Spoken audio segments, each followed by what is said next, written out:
Hey everybody, I'm John Alite. I'm back again with the mob, the Mafia, and the man. And Felix is back with me again for another show. Back for my straightening out. Straightening out. I'm officially a made man. And we got another guy, a That's a good joke. friend of mine, Brian Basho, Marine veteran, a good friend of mine. And he has his podcast, I Got You 6. Yeah, thanks for having me, guys. Thanks, man. And yeah, look forward to having a little chat. You know, you're up from Florida. It's good to see you guys. So you and I, this is the first time meeting. Obviously, I've heard because John's talked a lot about you. I guess for the people on John's channel that aren't familiar with your story, we give them a little lowdown. Yeah. So as John said, I have a podcast right now. I was in the Marine Corps for 4 years. So I'll kind of just backwards into how I got into the podcast.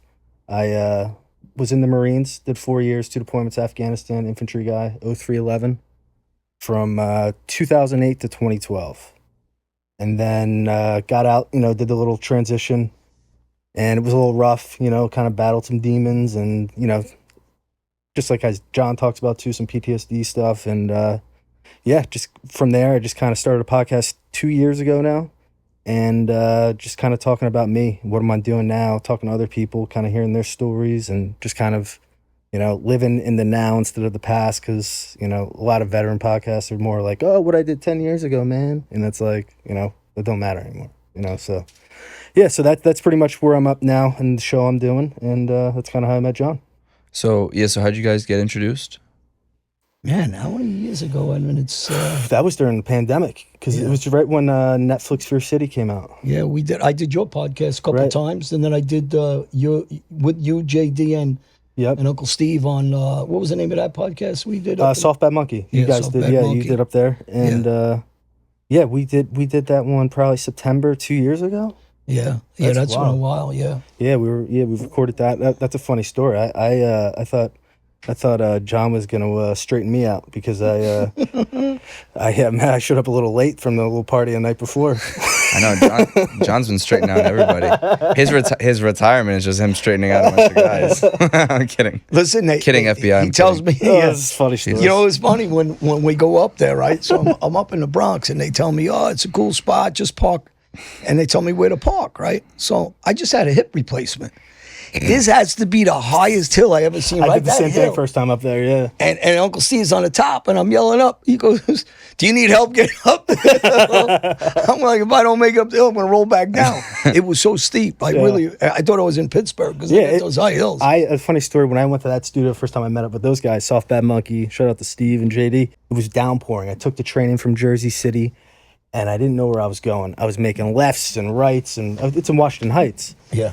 And I came in the first time I met him, just soaked. They're like, "Hi, I'm Brian." They're like, "Who the fuck's this guy?" After that, I go see Steve in Jersey. We hung out in Jersey. We went diner, and then we all went to the football game. Yeah. What was it? The Jets and the Eagles, right? Eagles, yeah, that was a me, good you, time. and JD, and what's his name? He came with us. Yeah. Another dude, but we had the field level tickets. It was great. We had a good time. Oh yeah, that was a good time. That was a good time too. Yeah, we're right on the field till the Eagles win. Yeah, that was free, that buffet and everything. Yeah, it was a good time, man. But yeah, no, we've John's always giving shout outs to I Got Your 6, which I appreciate, and we've been friends for 2 years now. So this podcast has kind of helped me connect with people that are like minded and people that are, helping me grow, helping each other grow. And, I couldn't be more thankful for the podcast and the people I met so far. Were you ever scared of John when you first met him? Are you kidding me? You know what work he put in? Seen a lot of action. Don't let that mug fool you. One thing, that's why we all got along. JD, Steve, him. Because these guys were action guys. Yeah. They weren't only in the armed forces. They saw a lot of action. Decorated and all that, and so they understood me. And when we talk about some of the demons, some of the dark stuff, when we're together, it's good to talk to somebody like this because we understand it, and it helped all of us. Right. And the one thing too we talk about now is like just living now instead of the past. What are you doing now? There's a lot of veterans get stuck in the past and they want to talk war stories, but it's like you got to, in order to move on, you got to live in the present, And I think you talk about that too in some of your podcasts, John, is just kind of living now. You got to move on, look forward, and just kind of let it go, let the past go and learn from it. But isn't part of also moving on though embracing like what you've been through? Yeah, I went through what I went through, and what I don't do is I don't dwell on it, and the shit that happened, and obviously I took time to like kind of come to that grips, but I was just wasting so much time in life, where I was like, I was just like not here, I was just up in my mind, and it just kind of, and then it just takes a toll on you over time, and, you gotta like kind of not forgive, you just shit happens, and you gotta look forward, and that's kind of what I did. And with the podcast is just airing some shit out, talk about my demons, and get a little uncomfortable. Yeah. I mean, that's kind of where I'm at now. I still have bad days, I'm human. So it just, for people to kind of better understand your story. So from 08 to 2012, you were where? So 08 to 12, I went to boot camp September of 2008. It's a funny story there. I had a hernia surgery right before boot camp, so I got an extra month at Parris Island. So before that, I was a bad kid. They call USMC. USMC stands for Uncle Sam's Misguided Children. Oh, wow. So I went to military college before that, and then before military college, I went to reform school as a kid. I got like taken in the middle of the night to go to school in upstate New York called Ivy Ridge, which is now shut down. So I'll start from there and move on. So I kind of got introduced to like the structured life really early on. And so after Ivy Ridge, I was a bad kid, drugs, selling drugs, all that nonsense, not going to school. So my parents had to send me to reform school. They hired someone to come in the middle of the night in my bed, woke me up and go, "You're coming to this school." How old are you? 17. And they took me up there. I was there for 2 months. I played the system, got out. Went back to high school, because I wanted to play football. Our team went to the state finals that year. And then I kind of went right down, I did go down a bad road again and went to Valley Forge Military College to play junior college football. And then a year and a half into there is where I called Brian's rock and roll tour. I came back from Christmas break, and I was a year and a half in, so I had 1 semester left to get my associates. I came back from Christmas break, and they have this list of demerits.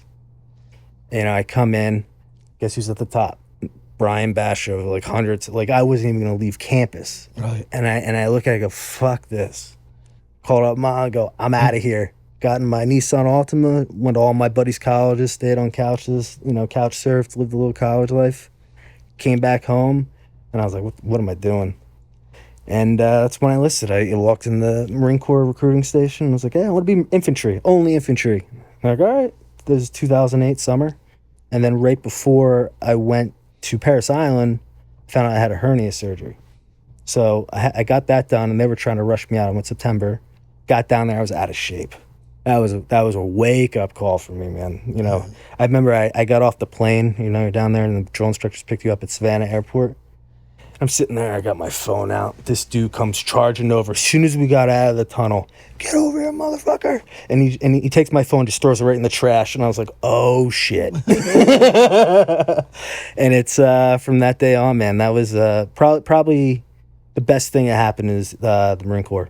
Just kind of it grows you up, and you realize you learn the team, you learn all good aspects that now carry on what I'm doing now with operations, leadership, and all that stuff. But it's definitely a challenge. So are most of the other they're mostly kids that are with you? Yes. Like your age? Yeah, so I went when I was, a lot of people were like 18. I was 20, so I was a couple years older, and you could tell the difference. I have somewhat, you can tell like guys that have been out, or a lot of guys went to college a little bit. So the oldest guy I was with was 28. Wow. And so are they mostly like people like you that had kind of like, that were Yeah.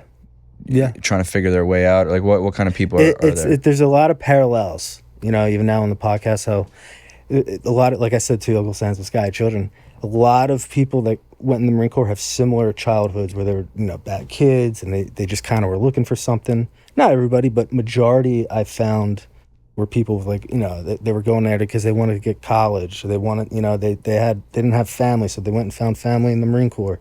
So there's a lot of different, paths leading there. But one thing I found is like kind of a troubled past or some kind of, and seeing how it sets a lot of people straight, especially me. I'm going to speak for me, but it was definitely a life changer. Wait, so what's it? Because I really don't know much about this. That's why I'm interested Yeah, by yeah. it. Like what?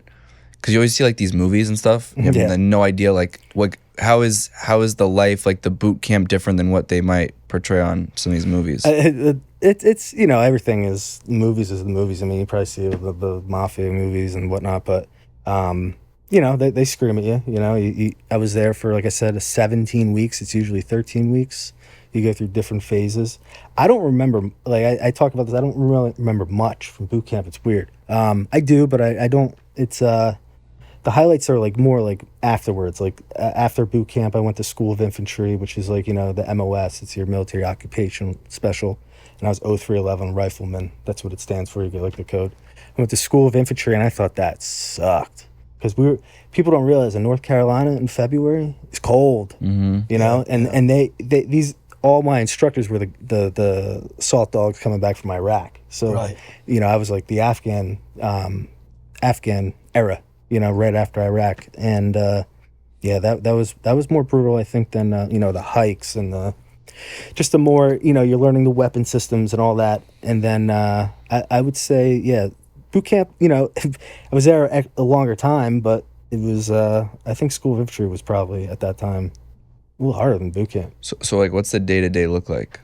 So day to day, you get up. I don't know. I don't know what it is now. Probably 06. And you don't make your bed. Yeah, I mean, you sleep on top of your bed, and because you wake up, you scream, you got to go this line, and So you just I'm went- already, and so it's like you make your bed once, you sleep on top of it, and you're just like the first week there. I remember that they intentionally don't let you sleep. Yeah. So you're all distorted and this and that, getting all your gear. They're fucking with you the whole time.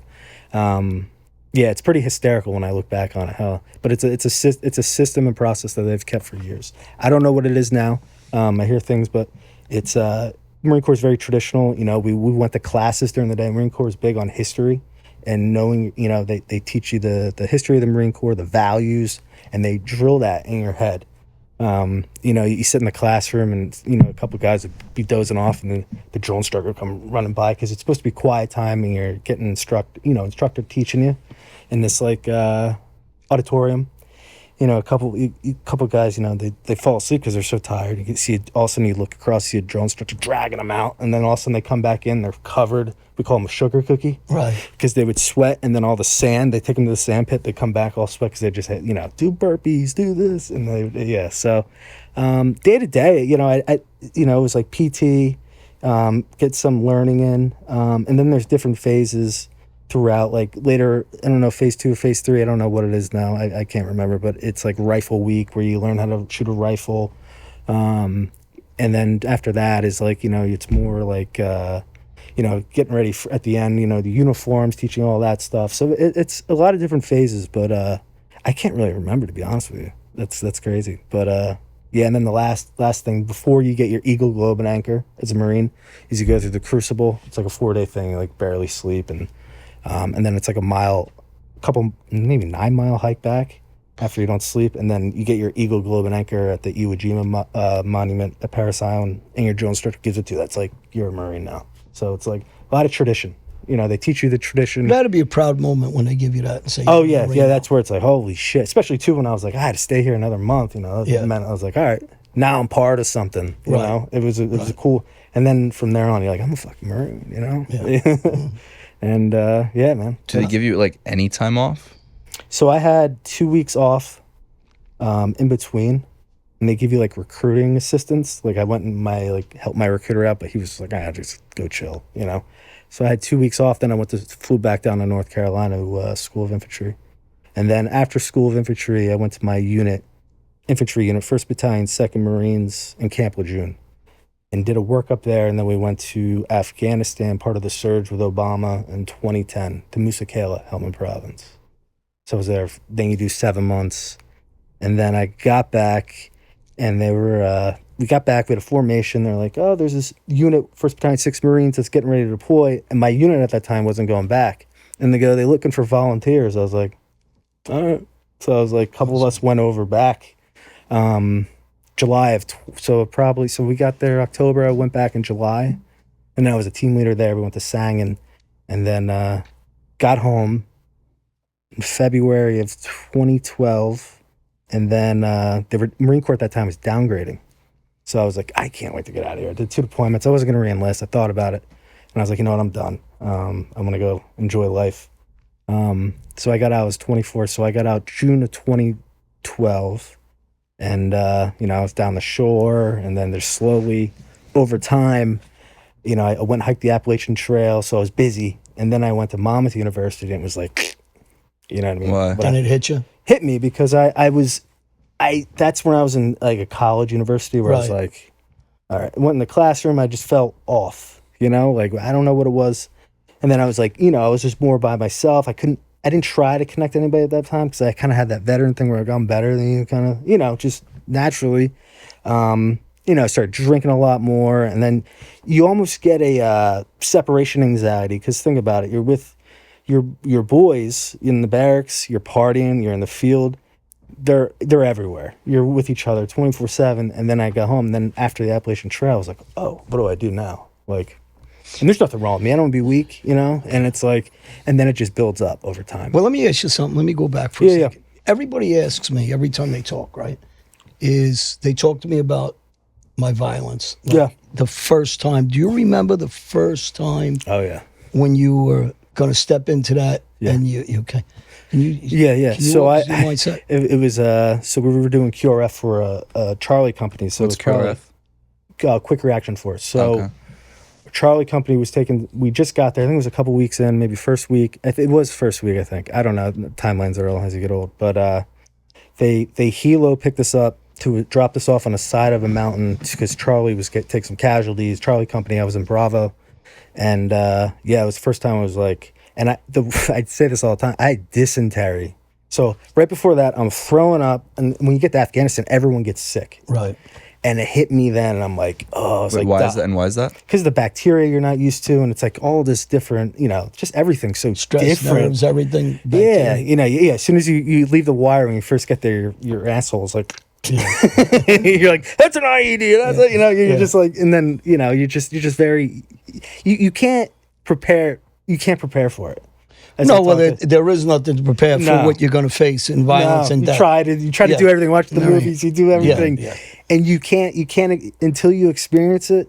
And it's fucking scary. It's adrenaline. It's a lot of different emotions that, over time it just becomes like you're just into it, muscle memory. But the first time was at QRF, Quick Reaction Force with Charlie.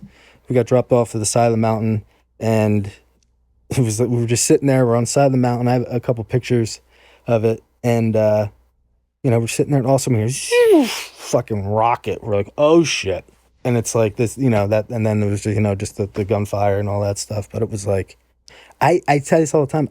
I was happy I had dysentery because I was like, just fucking shoot me at this point. You know what I mean? Like it was 120 degrees. I was dehydrated. I took some Modium, and it was just like, all right, it was a couple day op, and then it was just game on from there. So, when you first see, and this doesn't involve me, it involved one of my friends, and for the guys that know me that listen to this, I've seen death before as a kid, right? Different people, but for some reason, Mikey Merlo was a guy that grew up with us, and I was at dinner in Long Island. I was in Middle Village Inn or some Mill Ridge Inn, I think it was, whatever the name it is. It was near Christmas, and they called me up that my friend just got shot. So I came back in front of the bar. We hung out at the White Horse, and the police were there, and they put a jacket over his head, and everybody was telling me, and I said I went over and I asked the cop, "Can I see him?" Right. And he says, "You don't want to see him. It just happened now." So there's crowds around him. Just the natural, you're curious. Yeah, if it's really him, he's dead. And, no one really looked yet to make sure it was him. And I asked him, and he said, "You sure?" And I said, "Yeah." And they lifted his jacket, and all you seen was, be graphic, and I hope his family's not listening to this. His head was blown off with a shotgun. So people, you could talk about it, right? And, we've discussed this, and people can't imagine it unless they're involved in it. Even as a shooter, unless you're sitting there up close and personal and seeing stuff like this. And somewhere when you're very, when you really talk like this and we discuss this stuff, outsiders can't comprehend this. But when you started getting accustomed to this on a constant basis, because this is one of the first ones that really hit home close. But then, like you said, it's almost like muscle memory, and you're just used to it now. Unfortunately, you're used to it, and that's the bad part, because you should never get used to something like this. And then when you start getting used to this stuff, and you guys that were being deployed, and this is, why I talk so highly of you guys, because other people that don't understand it just take it for granted. Right. Because putting yourself in that position where you could lose your life any second and watch death every second, every day, over and over again is got to cause PTSD for most. Well, yeah, that's that's why that's still this day I'm hyper aware of things, but I don't think that's a bad thing. But it's well, things move so fast, but yet so slow. Like John Tick said that when I interviewed him on Benghazi. Yeah, yep. Things slow down even though they're moving so fast. Feels like days. Yeah, it's wild. Now a word from our sponsor, BetterHelp.com. BetterHelp has helped me through some of the situation in my life. As long as therapy, for the last 30 years, I've been in therapy because of all the things I've seen through my life, all the problems I've had, the anxieties, the stress. Therapy's helped motivate me to get up in the morning, to continue on and go out and overcome some of the problems I had in my life. I believe in therapy, and I really believe in BetterHelp. You have video chat, you have phone, you have online. It's very accessible. You can get an appointment within 48 hours. It's very convenient. It's in your house. Anytime you feel stressed, you pick up the phone, and you can have a conversation and get through your daily problems and your daily life and your routine. To me, BetterHelp is the convenience of the modern day therapy that you need. Our listeners can get 10% off. You go to BetterHelp.com/Alite and you get 10% off. That's BetterHelp, HELP, for 10% off. Thank you, everybody. Do you feel like there should, like, it's because you guys are so young when you're seeing things like this? Mm-hmm. Like, do you feel like in retrospect there should be like maybe like an age minimum or something? No. You don't think so? No, because it makes, no, I think 18, I don't really have more pain. I just think it is what it is. But that's those are still young days. You're 18 to 22 years old. You're still developing. Right. So, I'm thankful for being, as I would say, like, just being raised in a warrior culture in the Marine Corps. Because I think I have, the things I value are a lot different than someone that just went to a college, or nothing against that. But I just feel like I have, in that kind of culture, it's like you talk shit, you get hit. And it's just like it's this the real alphas, in that culture where it's I'm thankful for that, and I think that it develops men, and it develops men that. But you're gonna grow up fast after that. Oh yeah, you do. And I think that age development, like anything else, learn to swim young. Yep. Because there's no fear. Learn to go into your situations. There is really not the fear factor. As you get older, you start to try to, if you're not used to it. Mm-hmm. And, it's like anything else. Put somebody in a ring with a fighter, and, an MMA fighter, UFC fighter, a boxer, and they could talk when they're out the ring. Right. Until they step in the ring. Yeah. Because it's a whole different thing. Yeah. And I think that age gives you I don't want to use the courage, but to go forward a lot quicker. Right. Then as you get older, you start saying, wait a second, I'm going up that mountain. I'm not going to jump. That's a little high. But when you're younger, you don't have that same belief. I think that's why they bring you in at those ages. Like the street, you recruit young. Yeah, it's like right now, it's like, it's just you're, I'm thankful for things, that you go through as experiences. I'm just grateful for the little things, and I think, as you said too, there's a lot of people that are ungrateful for things, and I'm just thankful for things I have, and I don't think about things I don't have, and it's just I probably learned that in the Marine Corps, just kind of going through those experiences, and wouldn't change for anything. But it's definitely I'm without the Marine Corps, I wouldn't, like I said before earlier on, I wouldn't be where I'm at today. Just working for a tech company, running a team of engineers. I'm not a developer, but the operations and leadership taught me how to do all that in stressful conditions. So then you went back to school after, is what you're saying? Yeah, I haven't finished my degree. Okay. So I went to online school, and I was like, I was working. So after the mom, I was like, I'm done with school. I can't fit in, And I went and did manual labor for an ironworking company. Did that, and then I was doing online school, and I was like, you know what, I'm just wasn't in the school, and it just wasn't for me. And got an entry level job at a tech company, and just with what the Marine Corps taught me is just the operations, the leadership, and it just kind of took it from there. And yeah, that's where I'm at. Do you feel like the system here in this country, or what is your gauge on the system here in this country on how like veterans can then, when they come back, like integrate back into society? So it's a different era now.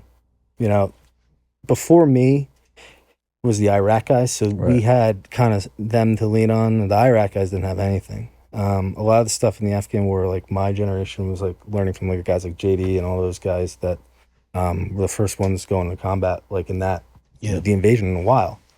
But right now, I think there's a big presence on social media. There's a lot of vets out there. It has its good and bad, like anything. Good people and bad people, but it's a lot more with social media. I think it's more connected now. Mm-hmm. And it's come a long way. When I got out, it was you do this 2-day class, and it was like how to write a resume. We didn't talk about anything about mental health or anything. It was like, all right, we're out. Yeah. Now it's very big. From what I read and understand is they're very big on it. Mental health now is like more of an open thing than it was 10 years ago when I got out. And now it's like more of a common, generals are involved, and they didn't address it the way they do now. Yeah, no, and you got to think about before Iraq was the Vietnam guys and World War II. These guys, think about it, they lived their whole life with it without any help, right? Right, and it's wild. Yeah. What do you do? Like, say those bad days that you guys are talking about. Like, what do those look like, and like what are those thoughts that you guys have, I guess, for the both of you? Do something like we always do. We joke about it. Yeah. We call Gotta each laugh. other. We laugh. We joke. Like, what could prompt like a bad day, for anything example? could prompt it. I don't. With me, anything does sometimes. Yeah, I mean, you just kind of wake up. You're fucking just having the blues. It's there's things. There's some, like anything, man. Life's tough. You gotta battle with it. And I think that I have people I can call. The one thing that's great is just being hearing from a Marine buddy I haven't talked to in a while, or talking to John or someone that just to change things up during the day. Do something to change up the baseline of that day. Always does something to kind of help me get back and kind of rethink, because sometimes you just go down a rabbit hole and think, this is a shitty day. You know what's cool though, and this. There's a couple of different people that got in touch with me, the Marines. I can't relate the same way to him, but he can, and I would give his number to them for you to talk to, and whether he realizes it, I think you do now. Yeah, you're saving a lot of guys that were talking some crazy shit about checking out. So when you have the ability to know that you can help some of them, it gives you more reason to wake up the next day. So there's a guy that just got in touch with me recently about his brother. His brother's struggling. And I just got him in touch with another guy, and I told him he could call me. So those are some of the things but yet it happens to us too. We call each other. Mm-hmm. So that's just part of it. There's a lifeline out there for you somewhere that can relate to you. Yeah, definitely. There's a lot of resources out there. In your experience about yourself, and then also like the other Marines that you talk to, like, is it mostly, are those bad days prompted by like thoughts or flashbacks of when you were serving? It'd just be thoughts, Some days I just wake up and I'm just not feeling today, or something, or something just piles up. Work was shitty, and then all of a sudden something at home goes shitty, and then it's like, all right, then I'm, then I start thinking, oh, this is shitty. But do you relate that to when you were serving, like, or is it there, or do you also find that sometimes like things are just completely like mutually exclusive? Well, they all have like a parallel. Something always connects to something in the past.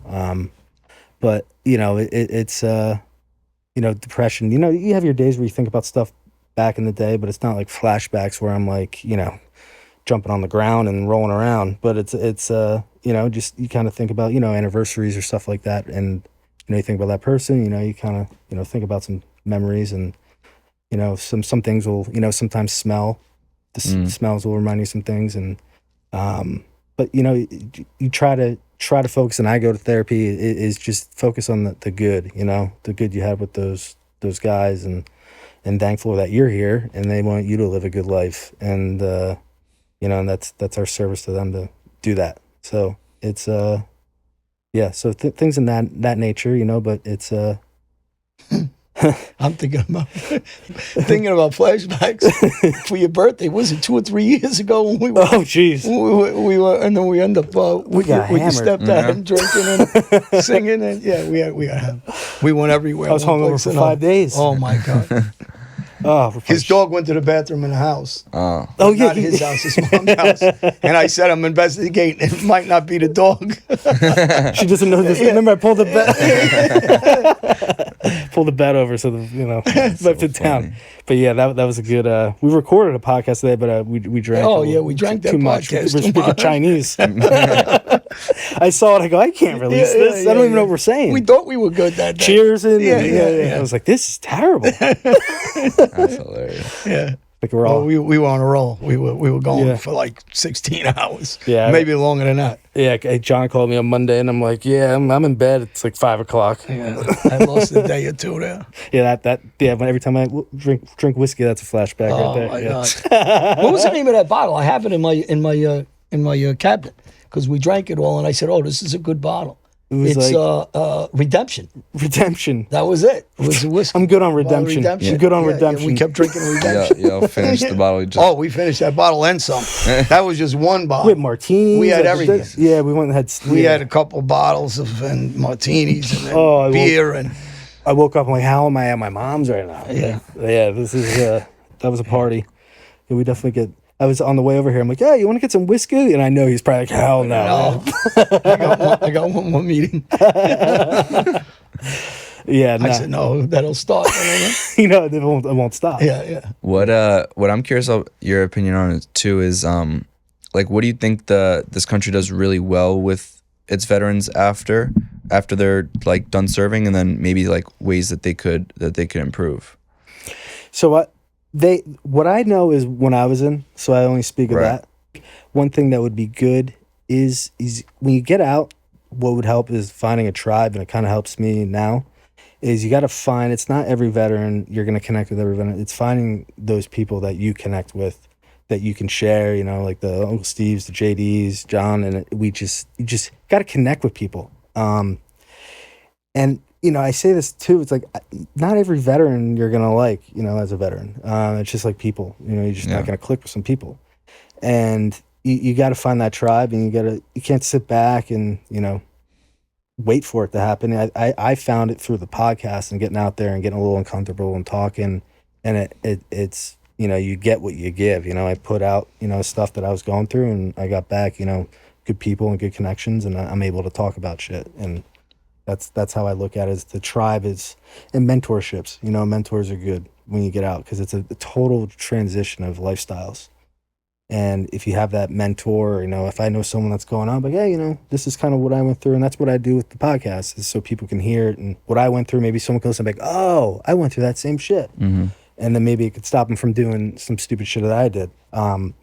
So that's just the tribe and mentorships. I think tribe is the biggest thing. What about for you? Like, same thing. I joke around, and I say about the mob guys before we were hanging around the street. Everybody likes the street because of that camaraderie. Whether you're young guys in gangs or you're mob guy in the armed forces, you connect with the guys because in the street, you're from those same neighborhoods. Yeah. So everybody really relates to each other. So it's unlike what anybody's saying. I never go for that crap about color and religious.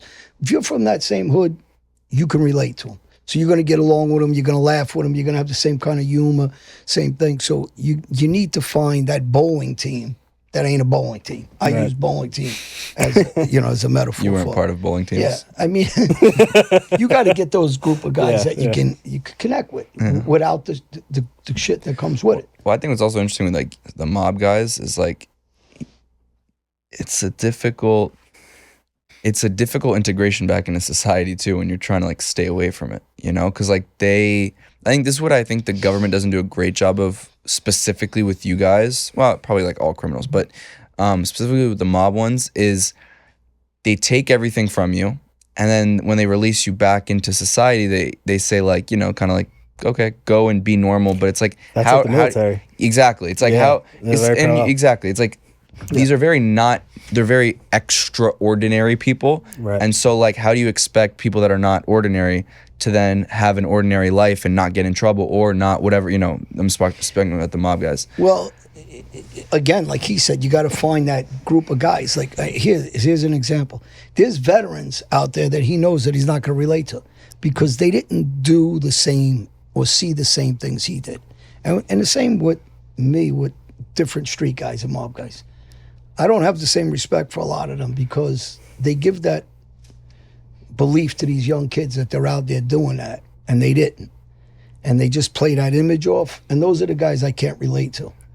So you know, you know, recognize real. It's like all of us when we talk, we all get along because we know what everybody has seen and it's not even you have to say anything. Yeah, you know, just know. You just know. You just have this vibe. You just do know. You know what it is, and you know. So I think it's just niching with those same right guys that you feel comfortable with, just away from what we used to do. Right? I mean, like I said, you got to find that group, and how do you find that? You got to be proactive to look for those guys that are positive. And I'm not talking about negative, talking bullshit about the past. I'm talking about positive now and doing the right thing now. What happened in the past? Because you can't change the past. You can only change the present and the future. It's a tough thing though too. I think even like just trying to make a living for you guys, like you specifically. You know, like because you're used to doing it the illegal way. Yeah, I mean, you can go out and make money illegal quickly if that's what you want to do. But if that's the path you're on, then it's the wrong path again. That's the short way. That's not going to last. And anybody that knows that I talk to, or you know, when I'm constantly out here, is because I know the end up. You're going to pay. Yeah. You know, it's just like depositing money in a bank. You're going to pay with your life somewhere. So it just doesn't work that way. You got to just, you know, do the right thing. And it seems like the longer path, but it's actually the shorter path in the end up. Yeah. No, it's for veterans, like, do they help you when you get out in terms of getting jobs? Like, how's that work? Yeah, there's tons of resources now that help you. You know, there's so many nonprofits. There's a ton of veteran nonprofits. Companies now are hiring for veterans, but I found too it's but it when I was looking for a job during the COVID and whatnot, it was what I found is some companies do get scared of that combat vet. Really? Why? PTSD and you know, there's so much. It's all bullshit because it's actually, you know, someone that's been through that. You know, he has post-traumatic growth, and or, you know, there's a lot of positives out of it, but. You know, some people get scared of that veteran that's, you know, because of how the media portrays, oh, he's a crazy veteran, you know, and does this, but it's so false. But I think we need to look more towards, you know, just combat vets specifically jobs. I think because then, you know, you factor in the college and the officers, they're veterans, the guys that were radio guys. It's you know, focus on some of the combat vets, but there's a lot of programs out there though. Interesting. Would you say that like most of the people that from your time that you are still in contact with, like how do you feel like they've adjusted in their lives? Yeah, I mean, it's some guys talk about it, some don't. You know, some people just are still kind of, you know, they just the way they are. They keep it to themselves, and some guys are, you know, everyone, you know, there's been some suicides, the people I know. But it's hard to tell, man. The happiest guy in the room could be the saddest. Right. You know, it's so hard to tell. Yeah. So I mean, some days it's like, you know, you hear about, you know, so and so killed himself, and it's like, wow, he just looked like he was just having, you know, a good time. That came out of nowhere, and it's hard to find signs at some of these guys, you know. Man, it's crazy. Yeah. Because people cover it well. Right. Yeah. You think you know somebody, really, you don't. People know each other with surfacely unless they're really tight. Right. And even then, If they're not tight and they're an introverted, they don't tell you what's going on in their heart. So, I mean, I've always brought up my friend Brian that when I was away, I was talking to him, and he tried to kill himself, and then he got better. He was joking, hung up the phone with me, and killed himself.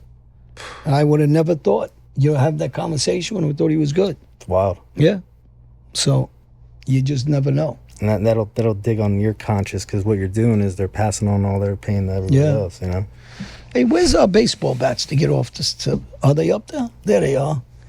It's your baseball bats. Those were those were with us when we were on that whiskey run. Yeah. With the door, and I had to fell change out. Is that one yours? Oh, it's mine. Well, let's not Don't say be it like hitting that. anybody with no bats. Those are just a sign. Felix. I play baseball. I don't know what you're talking about. All right. Is there? I don't know what else are you? I don't know what you guys have covered in your previous shows.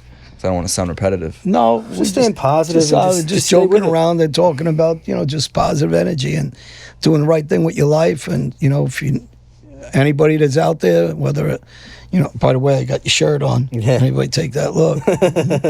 But if you need anything or anybody, they can go to his site. How do they find you? So on Instagram, it's at IGY6 Podcast, and then my personal one's at Brian Basho.